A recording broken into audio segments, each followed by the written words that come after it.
This one? No questions about Adam Gann, right? Cool.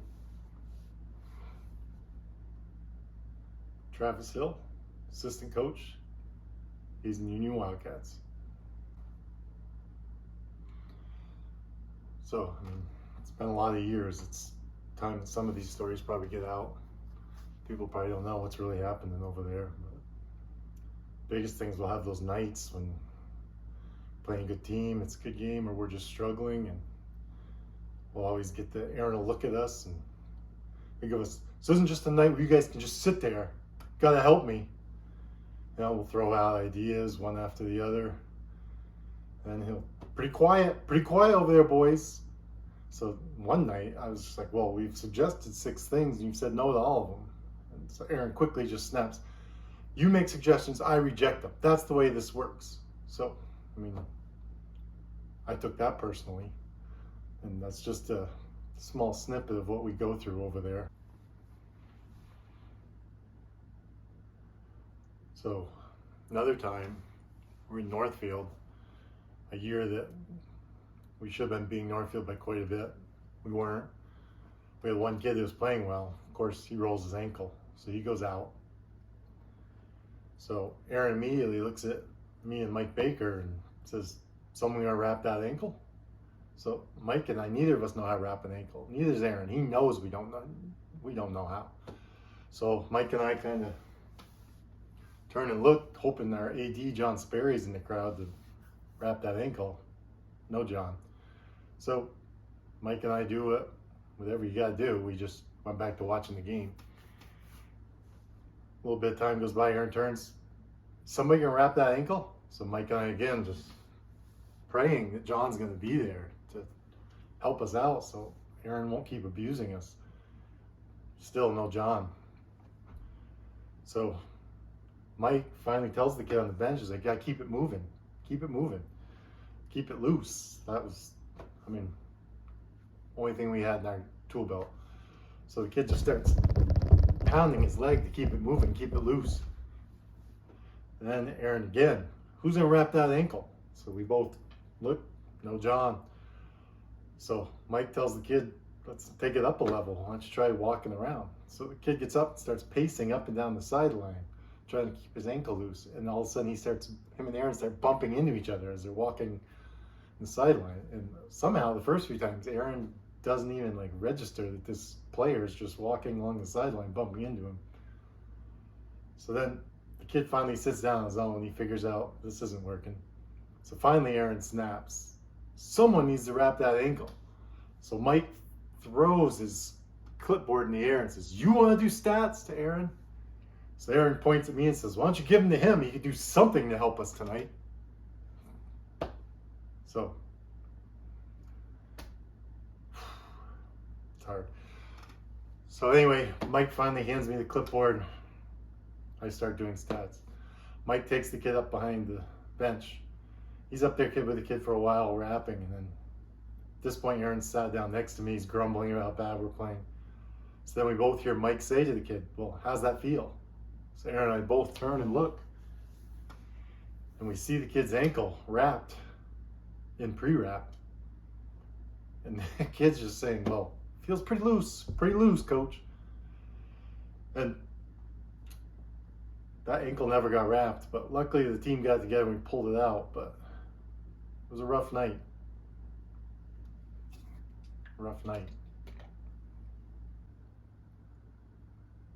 So when Jamin Reno sat on the bench with us, Jamin and I and Mike during the varsity games were not proud of it, but if we got up by about 20 or so, especially in that like 2004 to 2006 era when we were blowing teams out a lot, once we got by 20, we were kind of gone, and like we were judging parents' celebrations in the crowd and talking about what we were noticing going on in the crowd. And that also extended to the JV game, because Jamie and I sat on Mike's bench for the JV games, and Mike would win every game by about 40 back then. So I remember there was one game, I think it was at maybe Fairfax, somewhere. Anyway, it's second half. We're up by 40. It's a timeout called. Jamie and I haven't been watching for the last 5 minutes because the game's over, so we're just fooling around. All of a sudden, Mike turns to us and says, "You guys got this timeout?" And just disappears. I don't know if he's talking to the scorer's table or going to the bath. I have no idea where he went. So the team comes, huddles around us. Jamie and I are looking at him. Here we are. We're just assistants. You know, we're not paid for this. All these young eyes looking at us, waiting to be taught, to be molded.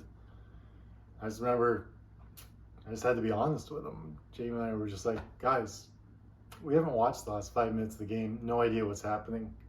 But you're up by 40, so let's just keep doing what you're doing. And we sent them out. It's probably a low point for us as a staff. And glad it was Mike. He was a little more understanding than Aaron probably would have been.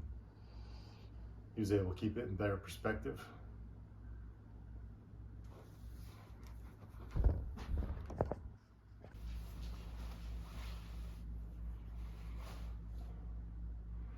So I know the narrative around the state is, you know, Aaron's this great coach and got all together, but he's getting a lot of help.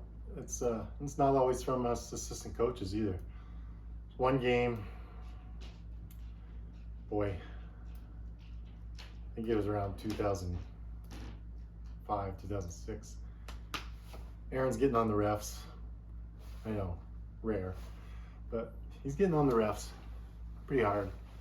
He gets to the end of the bench, and all of a sudden this guy about 3 rows back stands up. And for some reason, Aaron turns and makes eye contact with the guy. And the guy's like veins popping out of his neck. Just looks at Aaron and says, "You don't get kicked out, let me get kicked out." And Aaron listened, because Aaron immediately pivoted on his heel, came down, sat down next to me. And then he just said, "Who is that guy?" And the whole bench, we were all like, we have no idea. None of us had a clue who that guy was. But he did something no one else could do. He got Aaron to sit down and be quiet. So he had that going for him.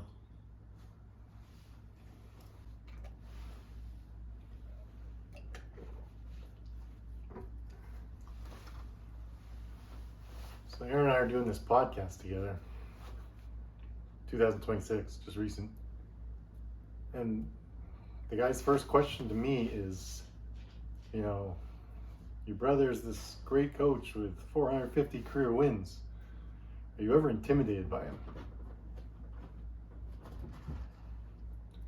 Well, this is the guy when I was little, dared me to set foot on the porch buck naked, and as soon as I stepped on the porch, click, locked the door on me on naked on the front porch. My neighbor Art Brosho driving by. So, no, his 450 wins don't impress me that much. Not at all, actually. A lot of other things going on there.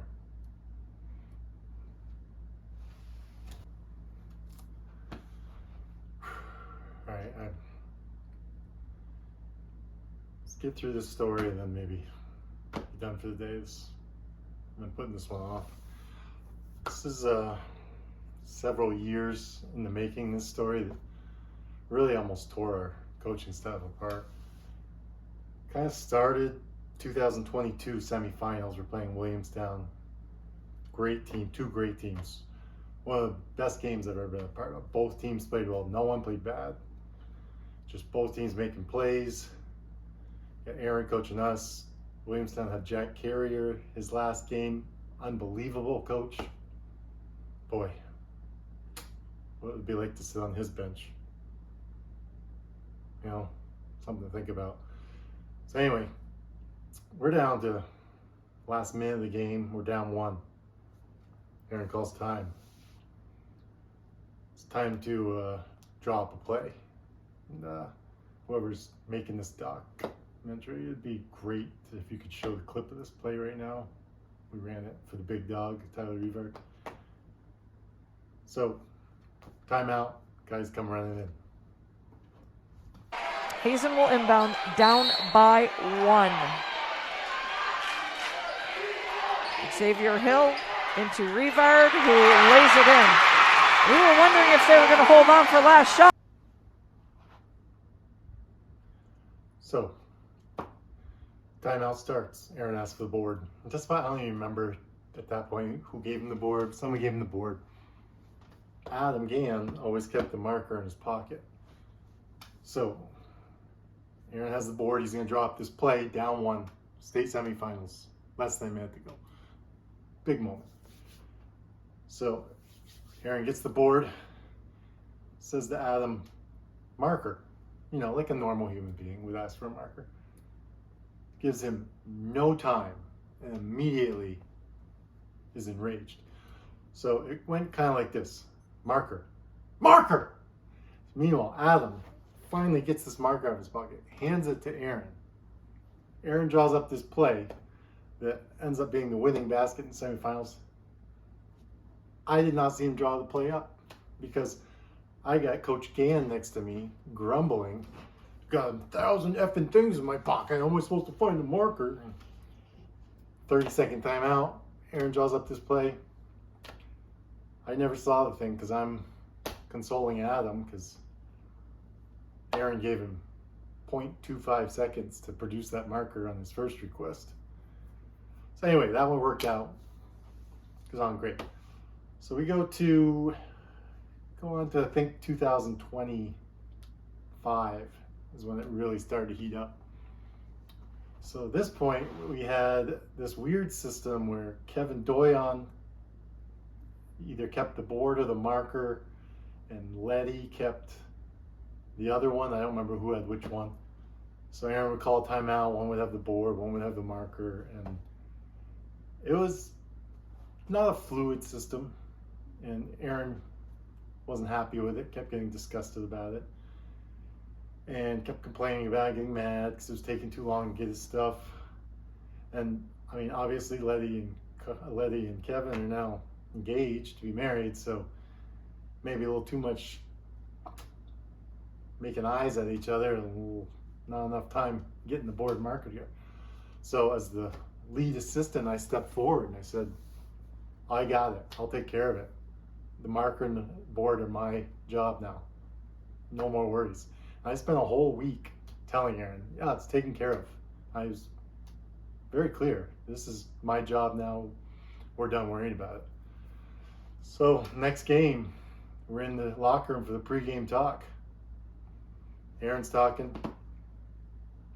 Hasn't used the board in the pregame talk all year up to that point. Something he hardly ever does. So I left it sitting on his desk in his office. So he's talking pregame, turns to me with his hand out, board. Well, my heart just dropped, deer in the headlights. So then Aaron looks at the whole coaching staff. I thought we had this taken care of. Really reprimanded us right there in front of the boys. Very emasculating. Very emasculating. And I guess I learned my lesson. From now on, like, anyone goes to our games, if you see me, from the time the JV ends to the varsity ends, I'm usually holding that board. So if I'm not, please remind me, because I just can't get yelled at again. I can't go through it.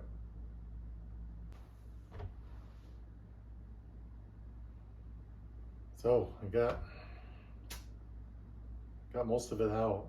Feels good to finally have it out in the open.